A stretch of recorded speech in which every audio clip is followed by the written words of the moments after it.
14 வயதிலிருந்து ஒரு 19 வயது வரை நான் ஆண்டவரை விட்டு நான் தூரமாக போய் பலவித போதை வஸ்துக்களுக்கு நான் அடிமைப்பட்ட நிலையில் நான் தள்ளப்பட்டுட்டேன். ஒரு நாள் மூலகரப்பட்டியில் ஒரு ராபோஜன ஆராதனை நடந்து கொண்டு இருக்கு.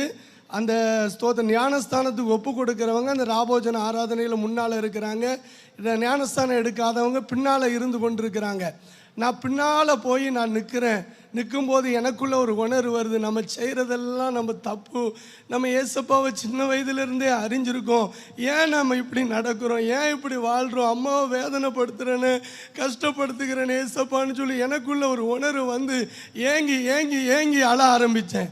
ஸ்தோத்திரம். திடீர்னு நான் அப்படி கண்ணை மூடி அழுதுட்டு இருக்கும்போது ஒரு லைட்டினுடைய பிரகாசம் முகத்தில் அடித்தா எப்படி இருக்குமோ அப்படி ஒரு பிரகாசம் என் முகத்தில் அடிச்சுது.